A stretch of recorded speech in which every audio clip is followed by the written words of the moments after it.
Clara, so nowadays the concept of a geopolitical European Union is a very popular one. A lot of people speak about it, but what is actually meant by it? What does it mean, a geopolitical European Union? Well, the term is actually pretty vague in itself. It is not linked to any, well, to a very clear definition. So basically, what the EU is trying to convey with this idea that the EU should start or restart or relearn the language of power has much more to do with a certain distancing from the concept of normative power in Europe. So basically what the EU, and particularly the Commission, which is very much in favor of this specific concept, tries to do is to prepare the public for, let's say, a more assertive use of its tools in order to promote its interests. So basically, it simply heralds a modification of the narrative. It is more a change in the narrative than a change in substance. All right, so that probably then means that the tools that the EU used before will be used further on, but maybe will be framed somehow differently. But then, if I understand you correctly, but maybe what are those tools that the European Union can use for its geopolitical interests?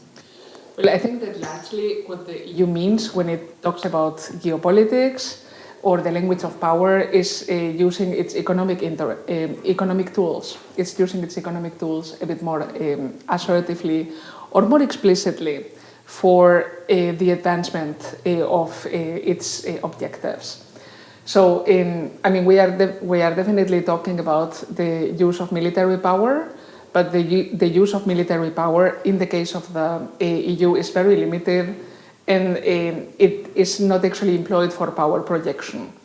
Instead, it looks like the tool of choice of the EU is much more the sanctions. So there is a much more prolific use of sanctions in order to advance, to advance not only the interest of the EU, but basically to respond to challenges to European security. So if we look at the response that the EU has framed to the challenge in Syria or to the Syrian civil war, if we look at the episode in Ukraine with the annexation of Crimea, even if we look at the drilling activities of Turkey near the coast of Cyprus, the EU has resorted to sanctions. And the same is true for such sensitive files as the employment of chemical weapons or cyber attacks that have been directed at European territory.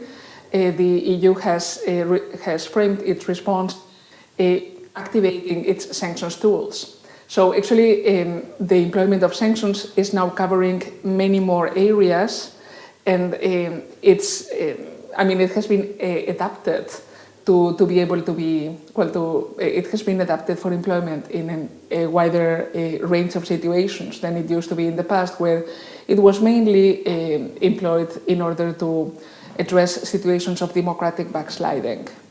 Thank you. So you mean that an economic tool such as sanctions basically is now used very often for geopolitical purposes. But how successful, in your assessment, have sanctions been? You mentioned the case of Ukraine and the EU sanctions against Russia because of that. You mentioned Syria, and there are other cases. So how do you assess actually the power of sanctions of the European Union? Do they actually achieve their purpose?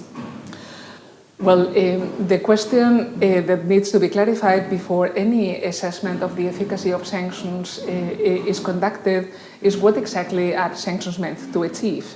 So if sanctions are decided in order to provide, let's say, a European response, or to show how the EU is united behind the condemnation or the rejection to a specific situation, then sanctions are being quite successful, because simply by imposing them, you are able to deliver this message that the entire EU is behind this rejection, and that it is ready to go as far as to blacklist people or blacklist entities in order to make this clear, where it feels that the line between what is acceptable in international relations and what is not acceptable has been crossed.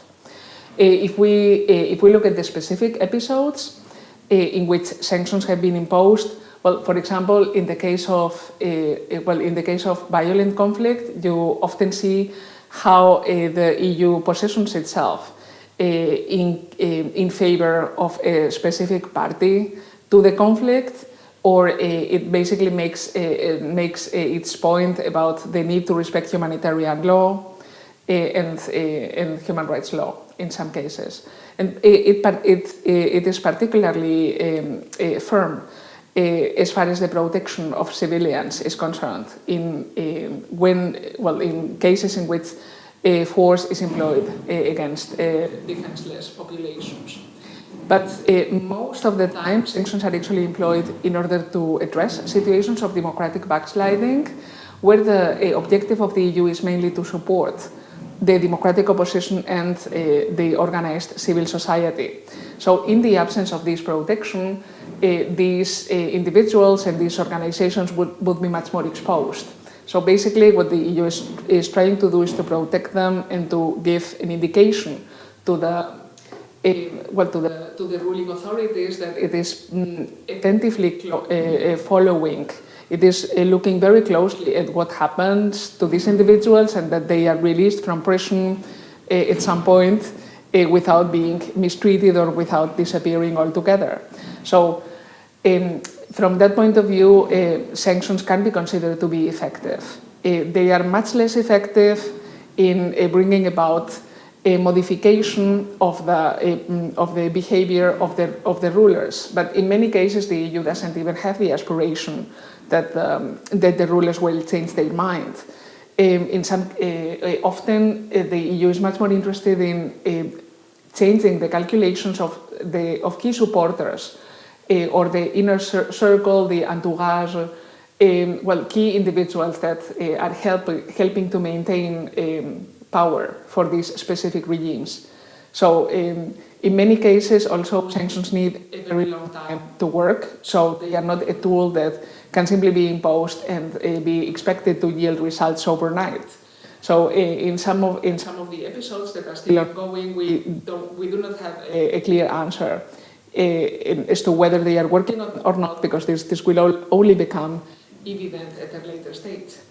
Thank you very much. Thank you.